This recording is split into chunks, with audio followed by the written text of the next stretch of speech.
Eu nunca esquecerei o dia em que ouvi da boca da minha própria mãe que eu era um peso morto diante de toda a família, e pior, todos riram. Naquele momento, algo dentro de mim quebrou, e ao mesmo tempo, nasceu. Eles pensaram que eu ia chorar, pedir perdão, implorar por amor. Mas o que eu fiz ninguém jamais imaginaria. Enquanto minha irmã mimada continuou vivendo como uma princesa, sendo tratada como a filha perfeita, eu desapareci do mapa. Ninguém imaginava o que eu estava construindo em silêncio. Eles só descobriram quando já era tarde demais, quando viram meu nome estampado em sites internacionais e perceberam que a fracassada agora era milionária e dona de uma empresa gigantesca em Portugal. Aí, sabe o que eles fizeram? Exigiram que eu os resgatasse. Mas o final dessa história não é o que eles esperavam. Olá, seja bem-vindo ao canal Histórias Surpreendentes. Curta e se inscreva nesse canal, aproveite e ative as notificações. Comente aqui de qual cidade você está assistindo, vou adorar saber e deixar um coração no seu comentário. Desde muito cedo, eu aprendi que dentro da minha casa existiam categorias de valor. E eu, claramente, não pertencia à categoria das pessoas que importavam. Enquanto minha irmã caçula era tratada como a joia rara da família, eu era apenas o resto. Não importava o que eu fizesse, notas altas, medalhas, prêmios, responsabilidades, tudo era invisível quando comparado às conquistas dela, que nem eram tantas assim, mas bastavam para meus pais a tratarem como se fosse a reencarnação do sucesso. Eu cresci ouvindo frases que deveriam motivar, mas que sempre vinham carregadas de veneno. Você precisa tentar ser igual à sua irmã, porque você não pode nos dar orgulho como ela, você nasceu para ser problema, não solução. Com o tempo, aprendi a não esperar reconhecimento. Me tornei silenciosa. Enquanto minha irmã vivia de festas, viagens e mesada, eu estudava em segredo, trabalhava o que podia e guardava cada real como se fosse ouro. Meus pais diziam que eu era mediana demais para sonhar alto. Eu sorria, baixava a cabeça, e continuava. Dentro de mim, uma chama ardia, uma fome de provar que eu podia chegar longe, mesmo sendo a filha que deu errado. Mas o momento definitivo, o que fez minha vida virar do avesso, aconteceu numa reunião de família no domingo de Páscoa. A casa estava cheia, primos, tios, avós e amigos. Minha mãe, com uma taça de vinho na mão, adorava expor a vida alheia como se fosse troféu. E naquela tarde, ela resolveu se exibir às custas da minha humilhação. Tudo começou quando uma tia perguntou se eu já tinha planos para o futuro. Eu respirei fundo e contei, com cuidado, que estava estudando logística e comércio exterior, que tinha conseguido um estágio na área, e que estava planejando abrir uma pequena empresa quando fosse possível. Antes mesmo de terminar, minha mãe soltou uma gargalhada que cortou o ambiente inteiro. Empresa? Pelo amor de Deus, né? Essa menina é um peso morto, vive de tentativa e erro. Ela nunca vai dar em nada, disse, autossuficiente para todos ouvirem. As risadas vieram rápido, primeiro as delas, depois as dos convidados. Meu pai concordou com a cabeça, como se confirmasse uma grande verdade revelada. Minha irmã gargalhou tão alto que lágrimas escorreram. Eu senti meu rosto queimar, minhas mãos tremerem, e um silêncio interno tomou conta de mim. Naquele instante, percebi que eu nunca seria valorizada ali. Nunca. Foi naquele mesmo dia que algo em mim morreu e outra coisa nasceu. Não discuti, não gritei, não chorei. Apenas ajudei a recolher os pratos, agradeci pela tarde e voltei para o meu quarto com um sorriso que ninguém entendeu. Naquela noite, comecei a organizar minha saída, não apenas daquela casa, mas do país inteiro. Meus pais achavam que eu passava tempo demais no computador, mal sabiam que eu estava montando um plano de negócios, buscando oportunidades no exterior e preparando minha mudança para Portugal em silêncio absoluto. 2 meses depois, quando completei 23 anos, coloquei minha mochila nas costas e simplesmente fui. Não deixei carta, não mandei mensagem, não dei explicação. Eu não devia nada àquelas pessoas que sempre me lembraram que eu era menos. A única coisa que deixei para trás foi uma frase no espelho do meu quarto, escrita com batom: peso morto não carrega ninguém, mas quando para de carregar, voa. Eles acreditaram que eu estava indo para um intercâmbio curto, talvez uma tentativa frustrada que terminaria com meu retorno derrotado. mal sabiam que eu já tinha conseguido meu primeiro emprego em Lisboa e que aquela era apenas a primeira peça de uma engrenagem muito maior. Eu estava indo construir a vida que eles juravam que eu nunca seria capaz de ter, uma vida que não incluiria nenhum deles. Eu entrei no avião como a filha rejeitada e invisível. Mas jurei a mim mesma que, quando descesse dele, seria outra pessoa. Não mais o problema da família. Não mais a que envergonha. Eu seria o que sempre tive potencial para ser, mesmo que ninguém tivesse notado. E foi assim que, sem olhar para trás, comecei a trilhar o caminho que transformaria a garota humilhada no domingo de Páscoa, na mulher mais poderosa que aquela família um dia aprendeu a temer. Quando o avião pousou em Lisboa, senti algo que nunca havia experimentado: leveza. Não porque a mudança seria fácil, mas porque, pela primeira vez, eu estava no controle da minha própria história. Não havia olhares de reprovação, comparações injustas, nem vozes dizendo que eu era um fracasso. Havia apenas eu, minhas malas, meus sonhos e um país inteiro pela frente. Os primeiros meses foram sofridos, mas libertadores. Trabalhei como atendente em uma pequena transportadora perto da Praça do Comércio e dividia um quarto com mais 2 brasileiras em um apartamento antigo com paredes finas e janelas que batiam com o vento. Não era glamouroso, mas era meu. Sem críticas, sem cobranças, sem comparação com a minha irmã. Meus pais acreditavam que eu estava perdida pelo mundo, que era questão de tempo até eu voltar arrependida. Só que cada noite de trabalho, cada hora extra, cada centavo economizado me lembrava de que eu estava exatamente onde precisava estar. Eu ouvia meus colegas comentarem sobre o mercado europeu de logística, sobre oportunidades de expansão na área de e-commerce, sobre empresas portuguesas com dificuldade para suprir a demanda crescente. Eu prestava atenção em tudo e estudava. Fazia cursos gratuitos online, lia até de madrugada, aprendia a legislação de importação e exportação e observava tudo com olhar clínico. Enquanto isso, meus pais publicavam fotos da minha irmã em restaurantes caros no Brasil, viagens pagas com o cartão deles, elogios intermináveis sobre como ela era o orgulho da família. Eu via tudo em silêncio. E estudava mais. Um dia, o dono da transportadora, seu Gonçalo, me chamou na sala dele. Pensei que seria um aviso ou uma bronca. Em vez disso, ele perguntou: "Tu tens alguma ambição além de trabalhar no balcão?" Respondi com sinceridade: "Quero aprender. Quero crescer. Só preciso de oportunidade." Ele sorriu, talvez vendo em mim aquilo que minha família nunca viu. A oportunidade nasce quando alguém está disposto a assumir responsabilidade. Acha que consegues? Concordei. Na semana seguinte, virei assistente operacional. Depois supervisora. Depois coordenadora. Eu não descansava, não por obsessão, mas por um acordo íntimo comigo mesma. Nunca mais deixariam me chamar de peso morto. 3 anos depois da minha chegada a Portugal, mesmo jovem, eu já era conhecida no setor. Empresas começaram a pedir consultoria informal, e eu percebi que estava pronta para criar algo grande, já algo meu. Foi então que uma oportunidade inesperada surgiu: a transportadora na qual eu trabalhava entrou em crise financeira. Em vez de pânico, eu enxerguei possibilidade. Enquanto todos falavam em falência, eu vi potencial. Passei noites estudando relatórios, custos, rotas, integração tecnológica, fluxo de mercadorias. E então apresentei uma proposta: comprar a empresa, aproveitar a estrutura existente e modernizar tudo com processos automatizados. Seu Gonçalo me olhou como se eu fosse louca. "E vais comprar com que dinheiro, minha querida?" Foi quando eu revelei o que ninguém imaginava: eu vinha investindo em silêncio desde os meus 18 anos, fundos, ações, criptomoedas, economias de todos os estágios e freelas. Não era uma fortuna, mas era o suficiente para dar o primeiro passo. E eu tinha algo mais valioso do que dinheiro: conhecimento, visão e uma vontade feroz de dar certo. A transação levou meses, mas se concretizou. A empresa passou a se chamar Atlas Logística Internacional, um nome que eu escolhi não por acaso. Eu havia carregado o mundo nas costas durante anos sem reconhecimento.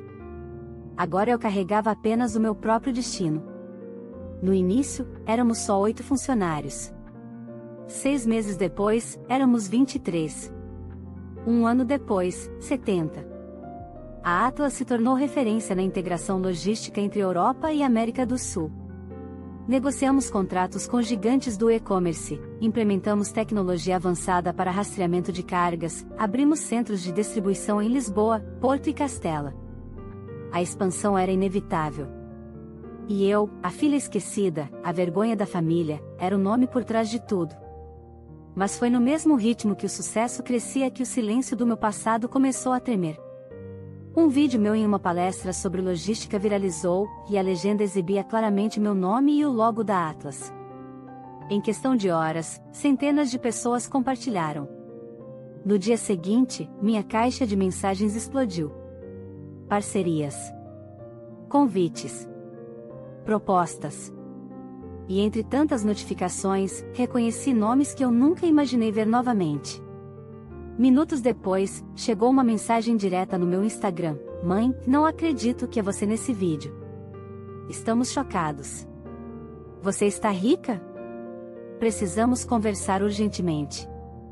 Eu fiquei olhando para aquela mensagem por longos segundos, sentindo o passado se aproximar como uma sombra tentando invadir a porta da minha vida nova. Eles finalmente tinham percebido, mas estavam prestes a descobrir algo ainda mais importante: não era mais possível voltar. Fiquei mais de 15 minutos olhando para aquela mensagem da minha mãe, como se as palavras fossem algum tipo de portal de volta ao inferno emocional que eu havia deixado para trás. Estamos chocados. Você está rica? Precisamos conversar urgentemente. Não havia parabéns. Não havia orgulho. Não havia reconhecimento pelo esforço, pelo estudo, pela luta.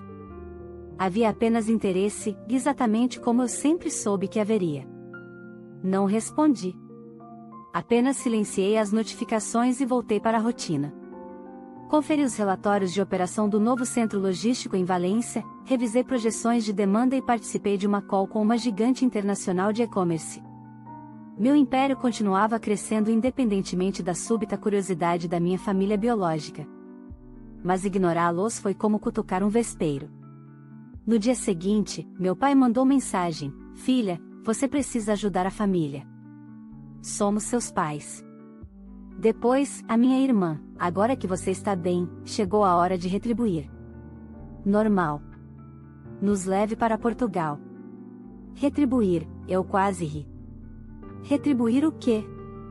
A humilhação? O descaso? O rótulo de fracasso?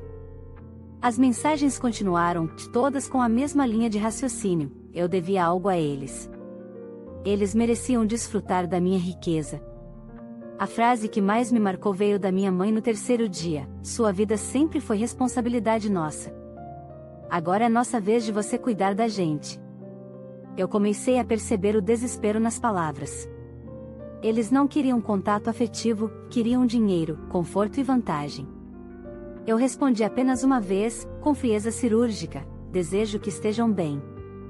Não tenho nada a oferecer." 5 minutos depois, o telefone tocou. Era uma videochamada da minha irmã. Recusei. Depois outra, e outra. Ela insistia como se tivesse direito ao meu tempo. Ignorar se tornou cansativo, mas eu não iria ceder. A pessoa que eu era quando morava naquela casa teria atendido só para evitar conflito. Mas aquela garota tinha ficado no passado. Eu achei que, eventualmente, eles desistiriam. Mas não foi o que aconteceu. 2 semanas depois, enquanto me preparava para uma reunião, recebi uma mensagem de uma vizinha antiga no Brasil, alguém que acompanhava minha família de perto: "Seu pai vendeu o carro. Eles disseram que vão morar com você em Portugal. Estão se desfazendo das coisas para viajar." A notícia me gelou por dentro. Eles não estavam apenas tentando contato. Eles estavam se movendo fisicamente na direção da minha nova vida, como parasitas procurando um novo hospedeiro. Enviei imediatamente um e-mail para a administração do condomínio onde eu morava em Lisboa e para a segurança corporativa da Atlas.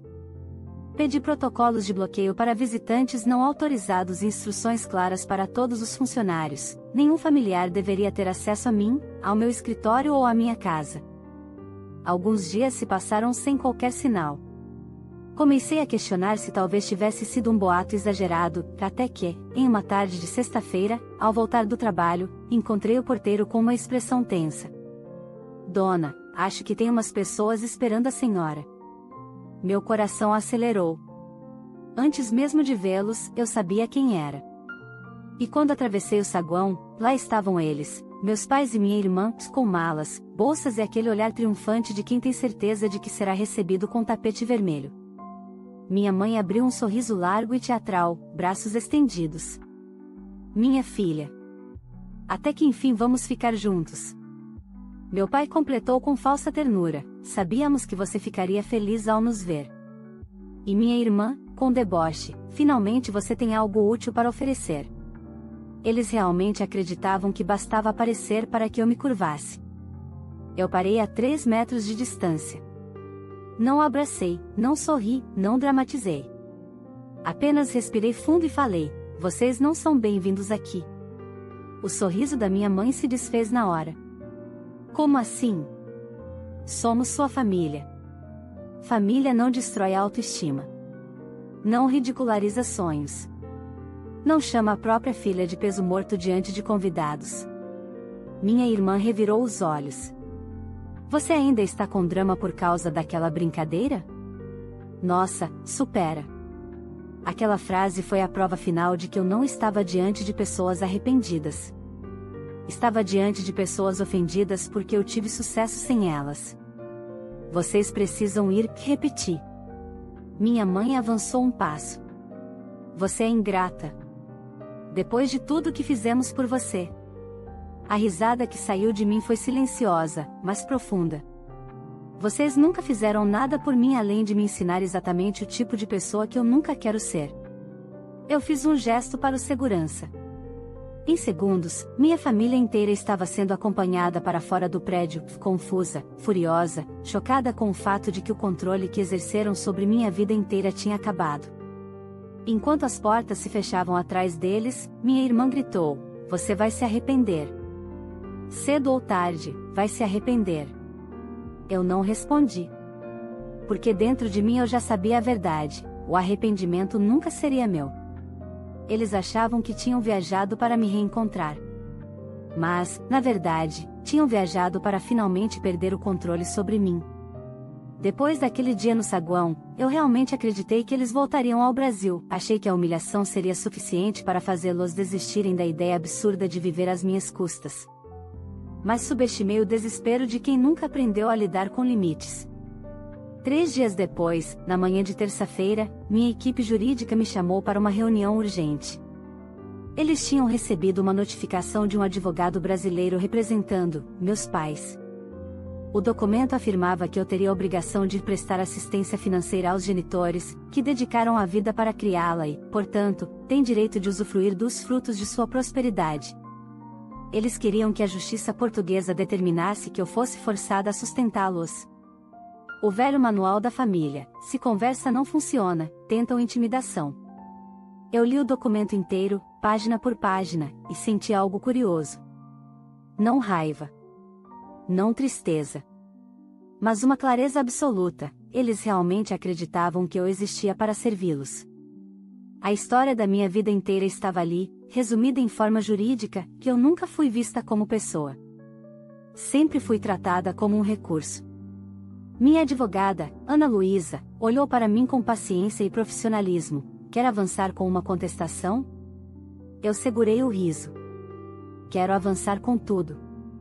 Chega de fugir.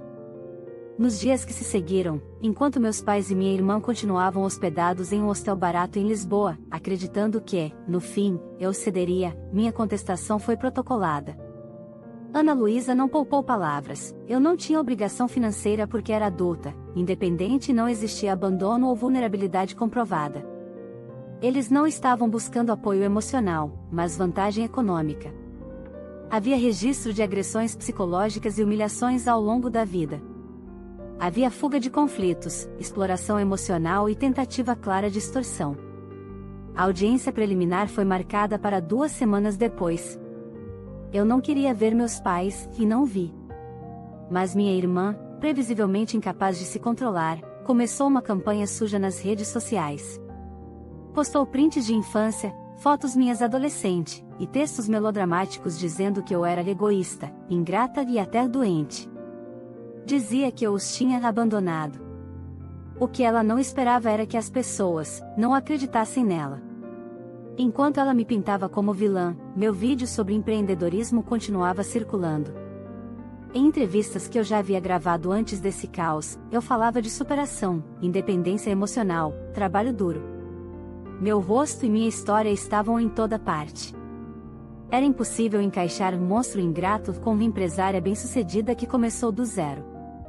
E foi piorando para eles quando mais pessoas começaram a expor fatos. Conhecidos da família, vizinhos do Brasil e até professores comentaram em posts que sempre viram a forma como eu era tratada, e que, na verdade, se surpreendiam que eu ainda tivesse tentado manter contato por tanto tempo. Pela primeira vez na vida, a narrativa não estava nas mãos deles. E isso foi o início da queda. Na audiência preliminar, meus pais e minha irmã vieram vestidos como se estivessem indo a um velório, o deles. Sentaram do outro lado da sala, com olhares de falsa fragilidade, esperando que o teatro emocionado convencesse o juiz. Minha mãe começou com lágrimas forçadas. Sua Excelência, nós só queremos recuperar nossa família. Amamos nossa filha. Estamos desesperados para ajudá-la. Eu mantive o silêncio. Observava. Apenas isso. O juiz perguntou: estão em risco social? Sem renda? Sem moradia? Meu pai vacilou. Vendemos nosso carro para vir, porque achamos que ela nos deixaria viver com ela. O juiz ergueu a sobrancelha. Por que acharam isso? Minha irmã respondeu antes de qualquer um: ora, ela ficou rica. É obrigação dela. O silêncio que se seguiu foi tão pesado que eu quase tive pena. Quase. Então foi minha vez de falar. Não ataquei. Não gritei. Não chorei. Só relatei os fatos. Fui humilhada pela minha família por anos. Eles nunca acreditaram em mim, sempre me diminuíram. A última vez que nos vimos, minha mãe me chamou de peso morto diante de dezenas de parentes. Hoje, só querem acesso à minha vida porque tive sucesso. Não existe afeto, existe interesse. O juiz não precisou de muito tempo para decidir.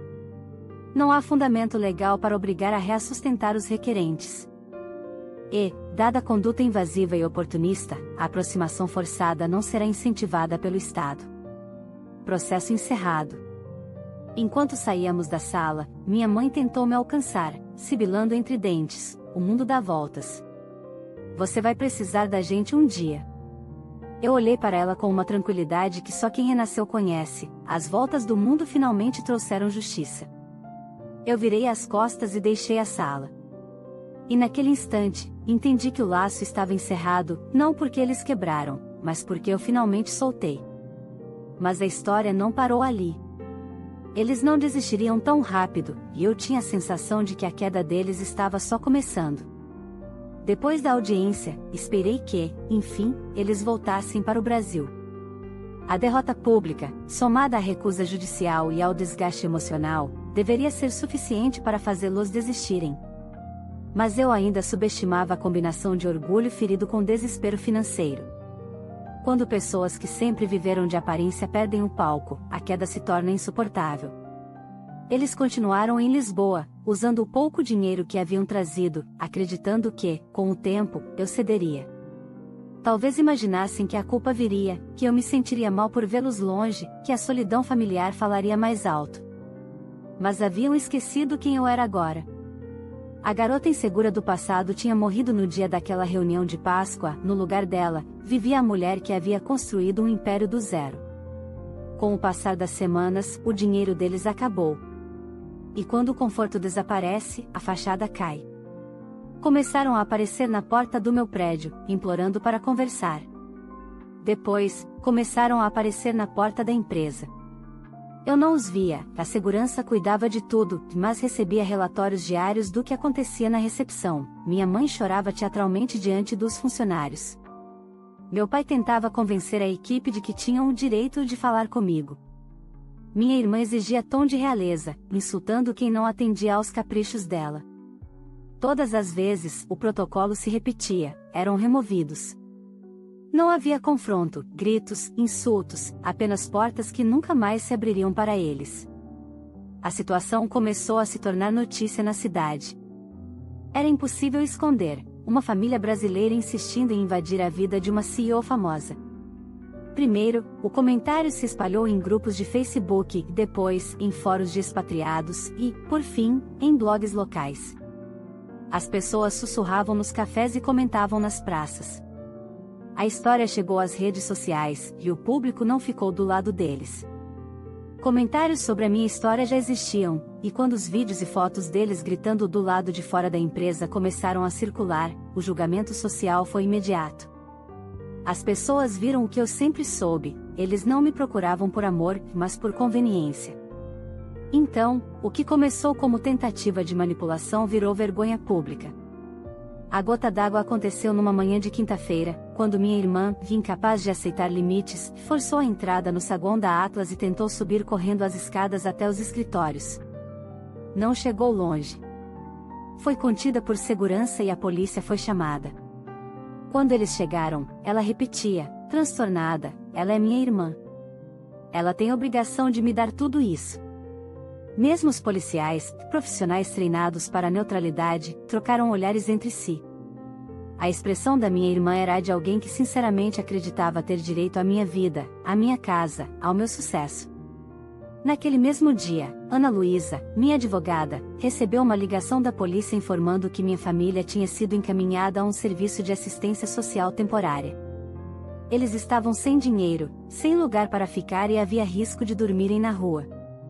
Honestamente, aquilo poderia ter mexido comigo anos antes, mas agora, tudo o que eu sentia era distância. Eu não escolhi destruir a vida deles, eles escolheram apostar toda a existência na esperança de que eu fosse sempre fraca o suficiente para carregá-los. Eu segui vivendo. As operações da Atlas continuavam crescendo. Um novo contrato internacional foi firmado. O centro logístico em Valência recebeu expansão. A empresa foi indicada a um prêmio europeu.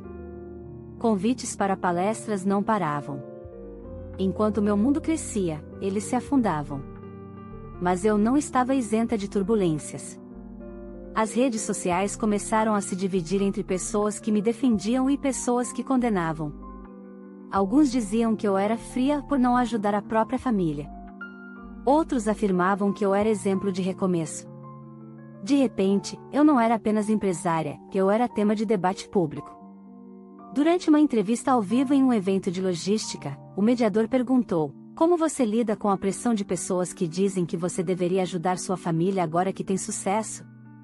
Eu poderia ter ignorado, desviado ou simplesmente dito que era assunto pessoal.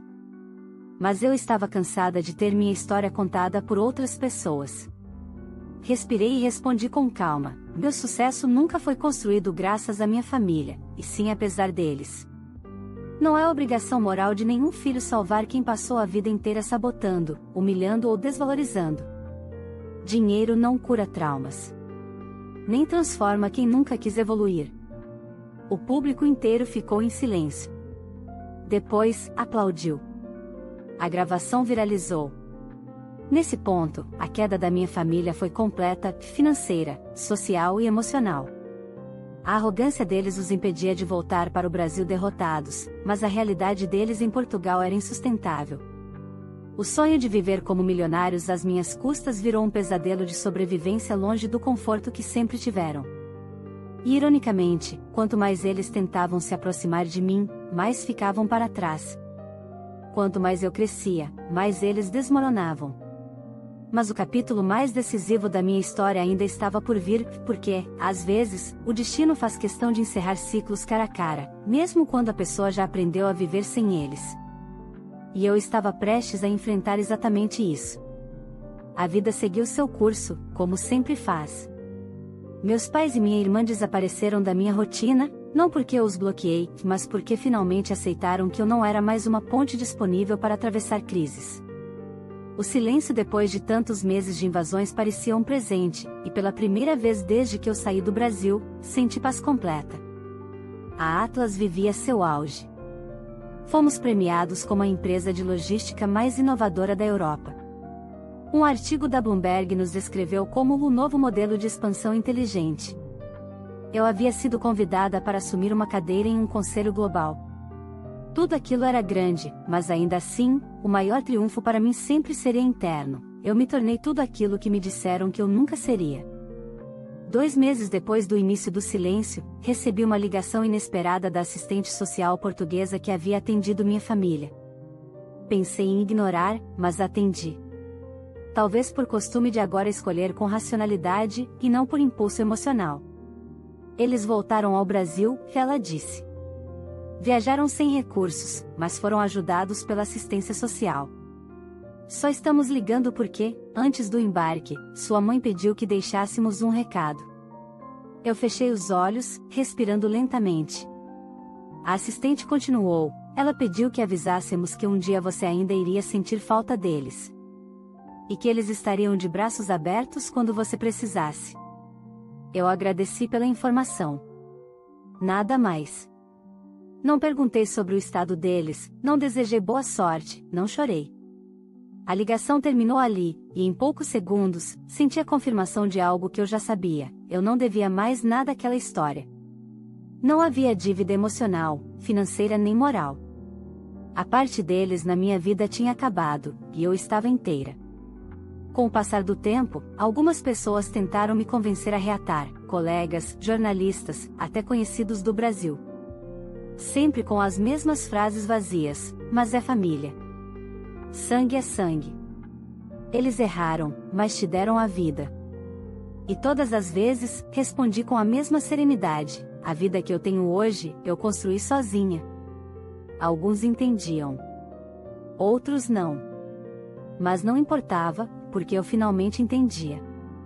No ano seguinte, fui convidada para palestrar em um grande evento em Dubai. Era a maior plateia da minha carreira, 5.000 pessoas, dezenas de países representados, transmissão ao vivo internacional. Momentos antes de entrar no palco, senti um frio que não era medo, era consciência da jornada. De onde eu comecei, de onde eu estava. Quando o apresentador me chamou, os telões exibiram imagens da Atlas, dos centros logísticos, das operações internacionais. Meu nome ecoou pelo auditório. Eu respirei fundo, caminhei até o centro do palco e fiquei diante do público. Falei sobre empreendedorismo, disciplina, estratégia, mas, no final, deixei de lado o script. Para muitos aqui, o que eu vou dizer pode parecer forte, mas é verdadeiro. Minha voz soou firme. Nem sempre o que chamam de família é lar. Nem sempre o ambiente em que nascemos é o lugar onde florescemos. Às vezes, a maior prova de amor próprio é sair. Às vezes, a maior coragem é construir a própria vida em outro lugar. E às vezes, a maior vitória é nunca mais voltar. O silêncio que se seguiu não foi de surpresa, mas de identificação. Eu vi isso nos olhos das pessoas. Minutos depois, todos estavam de pé, aplaudindo. Não pelo império que eu construí, mas pela liberdade que eu alcancei. Quando voltei para Lisboa, encontrei um envelope na correspondência do condomínio. Veio do Brasil, sem remetente. Por um segundo, pensei em jogar fora sem abrir. Mas decidi abrir, não por curiosidade sobre eles, mas para encerrar qualquer brecha que pudesse existir dentro de mim. Não havia carta, nem pedido de desculpas, nem mensagem sentimental. Apenas uma foto da nossa antiga casa no Brasil, vazia, com uma faixa pendurada no portão: vende-se. Deixei a fotografia sobre a mesa. Não senti pena, nem saudosismo, nem rancor. Senti nada. O passado já não tinha poder sobre mim. Naquela noite, do terraço, observei Lisboa iluminada, movimentada, viva, a cidade que me recebeu quando eu não era ninguém e que agora testemunhava cada passo da minha grandeza. O vento tocava meu rosto como quem diz: você chegou onde sempre pertenceu. Pensei em todas as versões de mim: a filha humilhada, a jovem desacreditada, a mulher quebrada, a profissional brilhante, a líder respeitada. E entendi algo profundo: eu não fui rejeitada pela família. Eu fui escolhida pela vida para algo maior. Eu não perdi pais e irmã. Eu me libertei deles. Algumas histórias terminam com abraços, reconciliações e perdões. A minha terminou com liberdade, e isso sempre foi tudo o que eu precisava. Enquanto as luzes da cidade piscavam, sussurrei para mim mesma: não sou peso morto. Nunca fui. Eu só estava carregando quem nunca deveria ter vindo comigo. E pela primeira vez, naquela noite, eu dormi em paz. Se você chegou até aqui, é porque essa história mexeu com você de alguma forma, e eu quero saber a sua opinião. Você acha que a filha fez certo em romper com os pais e com a irmã mimada depois de tudo que ela passou? Ou você teria agido diferente no lugar dela? Conta nos comentários, eu leio todos. E aproveita também para me dizer de qual cidade você está assistindo esse vídeo, porque eu adoro saber até onde nossas histórias estão chegando, e vou deixar um coração no seu comentário com todo carinho. Antes de ir embora, não esqueça de curtir o vídeo, porque isso ajuda a história a chegar a mais pessoas, se inscrever no canal, se ainda não for inscrito, ativar o sininho para receber as próximas histórias, compartilhar esse vídeo com alguém que precisa ouvir essa mensagem de força, superação e amor próprio. Aqui, toda semana tem histórias fortes, emocionantes e envolventes, e você faz parte disso. Obrigada por assistir, e até a próxima história.